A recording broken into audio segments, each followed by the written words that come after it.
Hello YouTube, welcome back to the garage. This video we're going to be talking about the next project that I'm going to be working on, and that is this little Mk1 Golf. So she is a 1982 three-door Mk1 Golf. I think it was originally a 1.1. It had the sort of engine mount sitting forward a bit for the smaller block engines. I bought this as basically a rolling shell a good few years ago. Unfortunately not been able to work on it much. It's kind of just sat in the corner of the garage, but I've been able to accumulate some parts for it. The plan for this car is to build a nice low budget, as cheap as possible, sort of Hillclimb sprint car, and I'll hopefully compete in some local events and just do some general track days and stuff in it. I'm going to try keep it sort of period correct, sort of in that old school sort of Hillclimb era. So we're going for the widened arches with a Berg Cup kit. I'll show the engine shortly, but it's going to be running a 2-litre 16 valve on twin 45s. It's got a couple other cool little things to it as well. So a triangulated rear beam. It's got 15x8 Schmidt modern line wheels. It does have a OMP bolt-in cage as well. And the inside is kind of been prepped for some bucket seats, and it's got a pedal box and raised shifter tower and all that stuff. The doors are all gutted out to keep it nice and light. Yeah, I think what I'm going to do next is I'm going to get it up on axle stands, and I'm going to whip the bonnet off, and we'll do a bit of a front to back tour on sort of where it's at so far, and then some of the plans for what's coming next.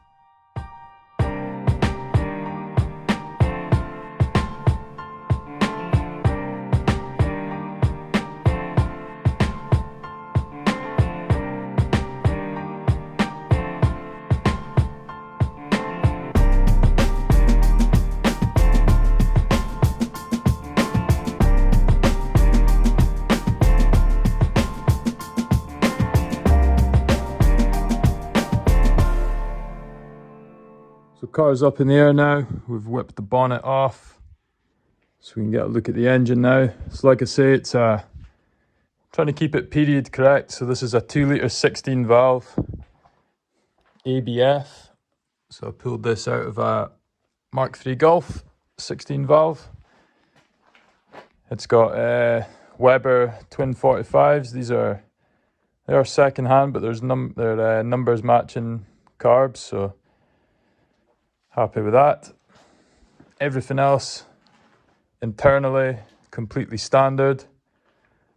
I've got a 4-branch exhaust manifold, which I believe came off of a Mk1 running a 16 valve. The fit at the bottom is not the best. I'm going to have to tweak the engine mounting position just slightly. I think I'll save that for the next video. So like I say, 45s on a standard ABF. O2A gearbox. This is not the gearbox I'm going to use in the actual car. I've got another gearbox sitting in the back of it that has a wave track LSD in it. For the clutch and the flywheel, I've got a lightened G60 flywheel. I'll show you that just shortly. You might notice that most of the front section of this car has been cut away. So this bottom front chassis member has all been cut out. Same with this top scuttle panel here. And there's the kind of makings of a sort of front cross member brace sort of thing in there. And my plan is, which again I'll save for the next video, is to build some kind of lugs off of here just to run the front engine mount. So it was originally a small block car. So you can see the original engine mount would have been here. So that's been cut out and it's been re-welded in place here so it can fit a bigger block. And then everything else is pretty much as it was on the Mk1. The sort of rain tray bit here has been cut out. I'll need to weld a plate in here to blank this bit off. This was originally planned to be where the loom would pass through. So the previous owner of this car was going to run a 20 valve turbo from a Cupra, like a Seat Cupra. And he was planning to run the entire Cupra loom, which is why he's made up this little thing here to run some loom through. I think I might just rebore one of these original holes and just do it as it would have been from the factory using the same grommets. And then I'll just weld a plate up in here and we'll just start plating everything up. Get it nice and neat. These two holes here are for the shifter cables to run through.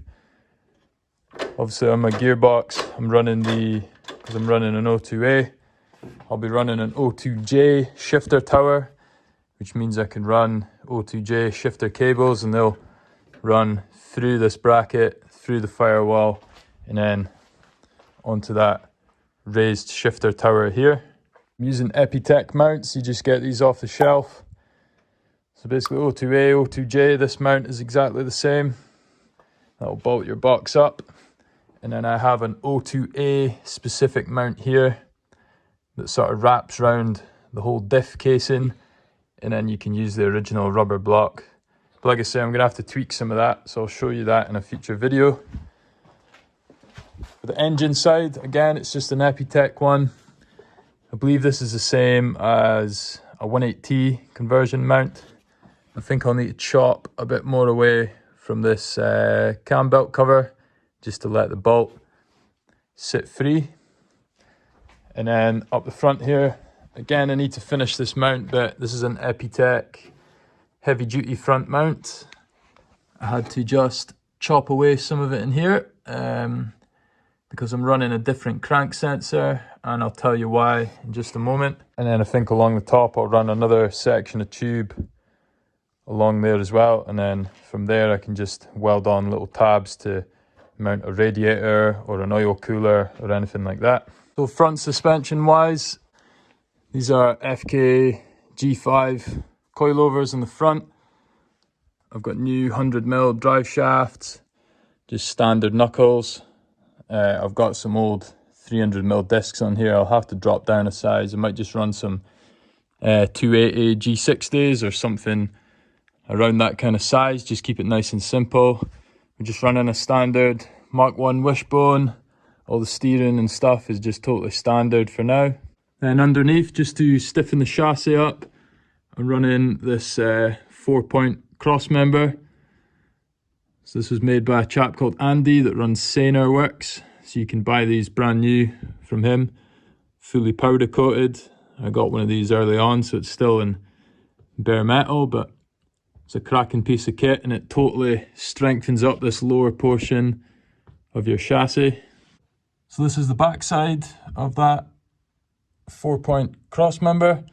You can see my exhaust manifold exits just here above it. It's not actually touching anything, but it's very close, especially up in this top bit here. So I might just have to do a little bit of jiggery pokery just to get the position of the engine just perfect.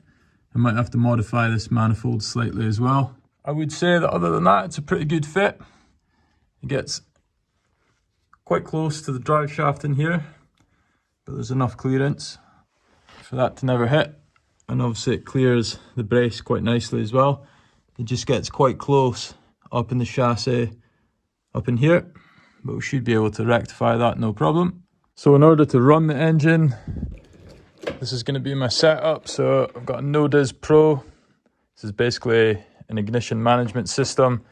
Nodiz means that it's doing away with the distributor, and that's why on the side of the head there you can see I've got a blank for the distributor, so I won't be running a distributor. Instead I'll be running a wasted spark setup.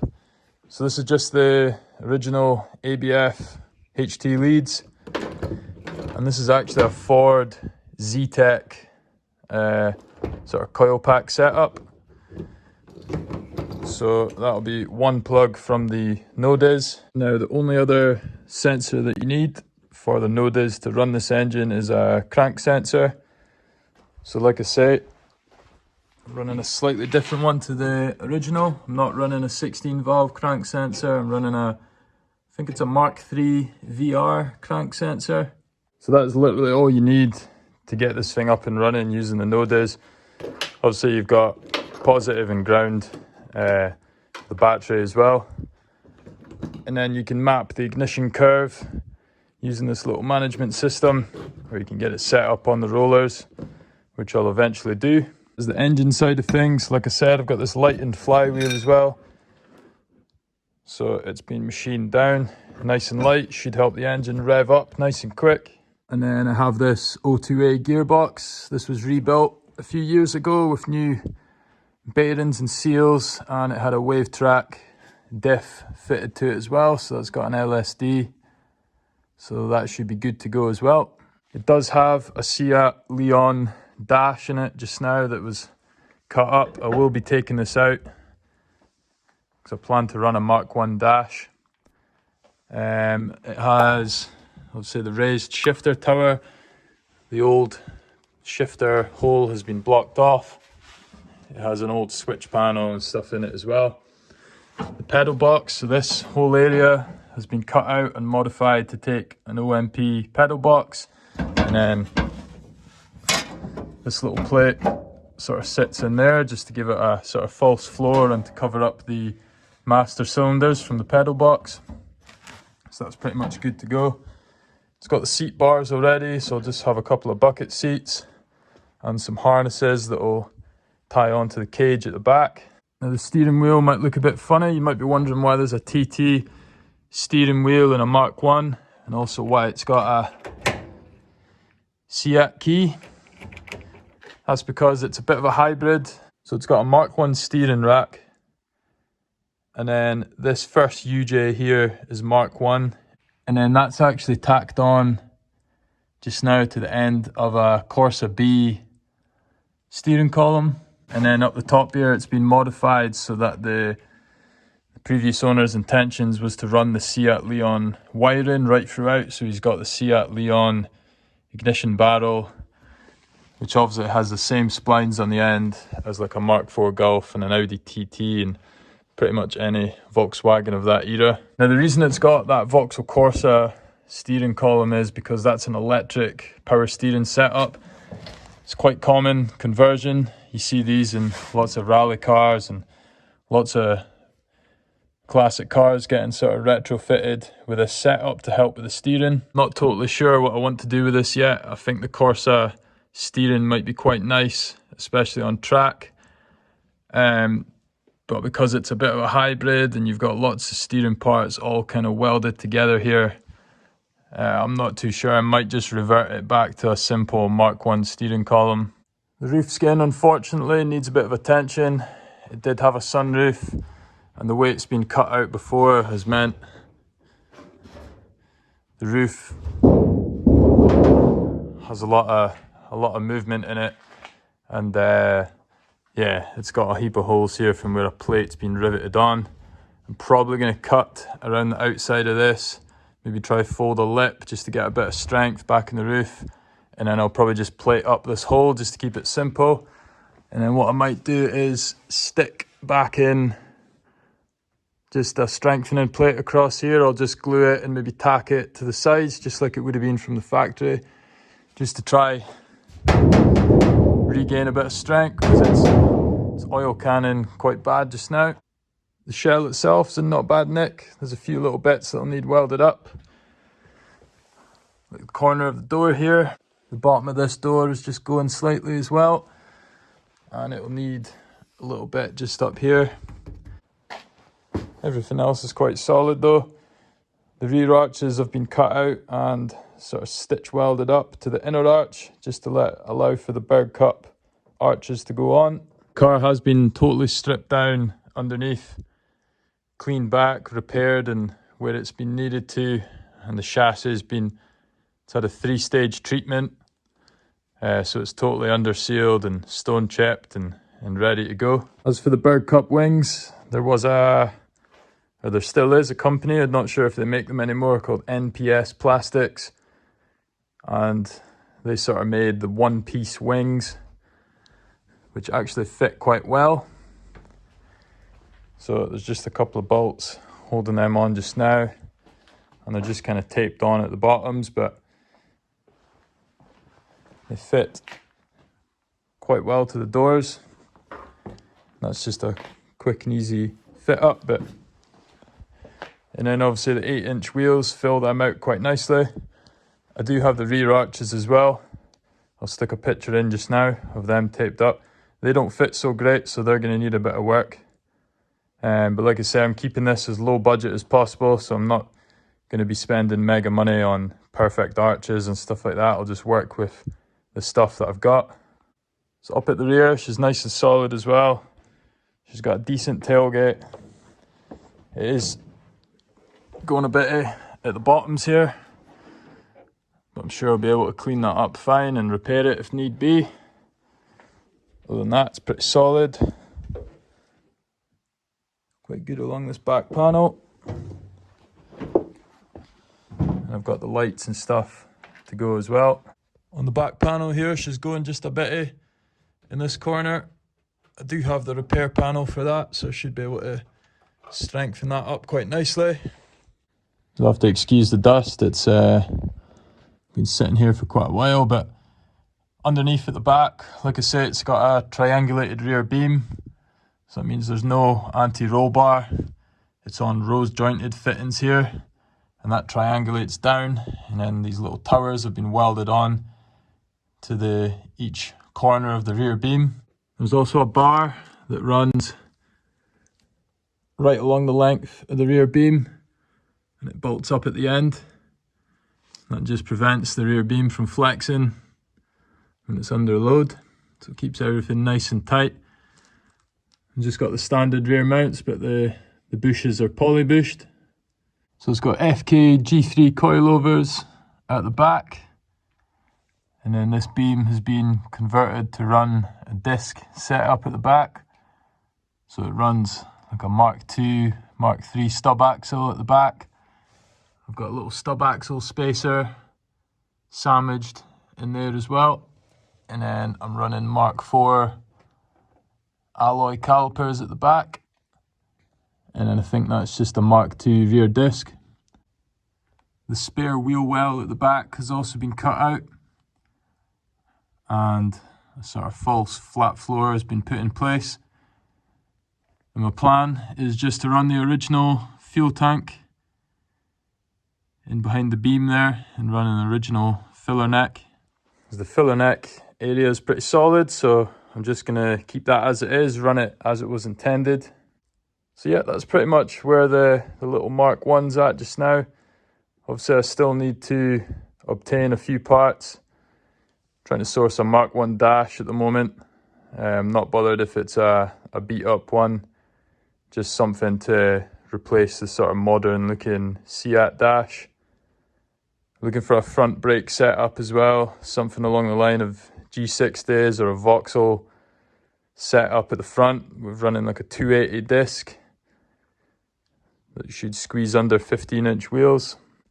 The initial plan really is just to get the engine sitting exactly where I want it. Then start to hook up some of the wiring and stuff. And see if we can get it running and maybe driving as well under its own steam. So yeah, that's it for this video. Let me know what you think in the comments below. If you've got any parts that I could use in this little Mark 1, let me know as well. And I'll get back to you as soon as I can. But yeah, I'll catch you in the next video. We'll get this engine mounted properly in position, and we'll start to think about what we need to do next to get the car up and running. Please subscribe to the channel if you've not already to keep up to date with the build. And yeah, thanks for watching. We'll catch you in the next one. Cheers guys, take care.